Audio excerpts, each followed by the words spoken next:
Hey everybody, got a quick review today, which I'm going to go into much more in depth in a further future video. And what this is the Malahit DSP2 radio. This is an SDR, a software-defined radio, all metal case, not too inexpensive, but very, very powerful. And I've worked with the Texans. I'm an amateur radio license holder. I hold the extra class license. I've worked with D-Link and satellite.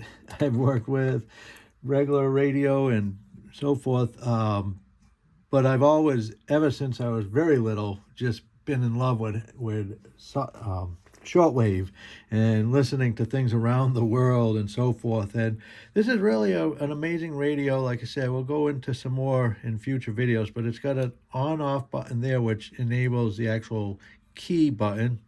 Red light because I'm charging it, USB charge, and then headphone. Oop, already picking something up. One of the things I wanted to point out, a lot of people talk about this stand, and I noticed that they complain about it, but I also noticed that they put it on wrong in a lot of cases. A lot of people are putting this on the bottom so that it opens up and lays this way, and they're like, oh, it tips over, but actually the way to do it is about in the center, not all the way up, but in the center this way, and then a little ways down, so it opens this way. And then, and this can't tip over. You're not going to tip this radio over with that in the right place. So there's a waterfall, really beautiful. Got so many features here with the menus, being able to adjust the settings. And like I said, we're going to have to get into this much more in depth in a future video. I've also been experimenting with these donut antennas, a shortwave antenna with a tuner here, and you have low and high impedance on the switch here. And it's nice because it actually tells you the range. What it does high is 12 to 24, low is 4 to 12, which is really nice.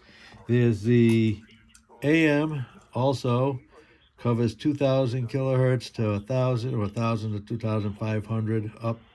And same thing, low and high and tunable. And then this one, which is the wideband, 10 kilohertz to 180, which actually comes with the little preamp here, and it shows you it's low Z input and 50 ohm out, which is nice. And this is actually a charger because this is a battery powered device.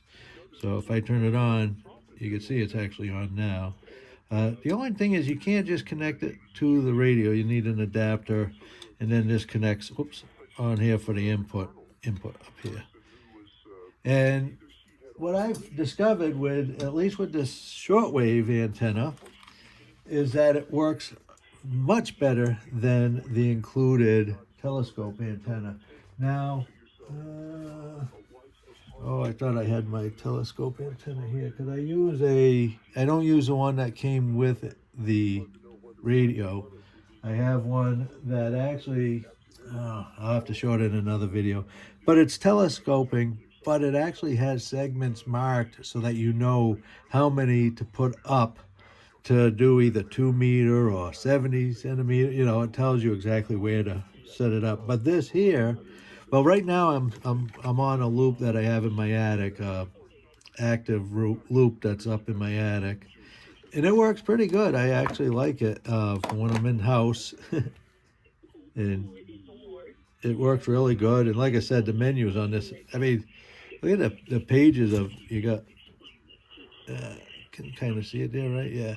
So that's page 1 of 5 of memory banks. Is 2 with long wave, mid wave, 90 meter, 75, 60, and then you go page 3, and then you got all your AM and your 2 meter, your ear, VHF, FM. So it's really an amazing radio. And then of course you have some that you can program yourself there. You got noise reduction switch, nice and easy right here.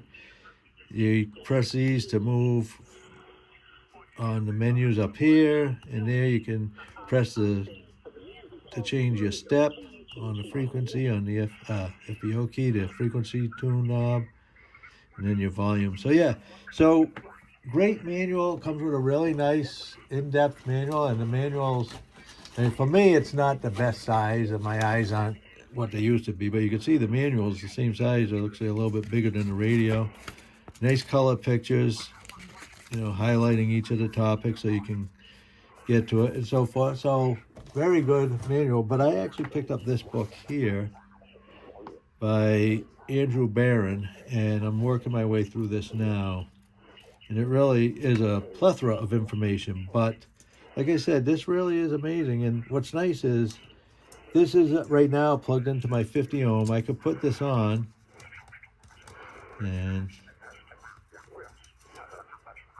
if I want to use it, I can just go into the menu here and change from 50 ohm on my antenna to high Z, and now I'm on here.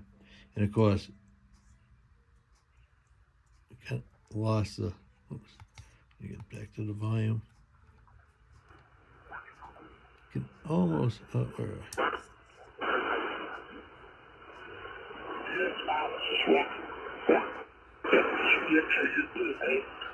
a little tuning needed.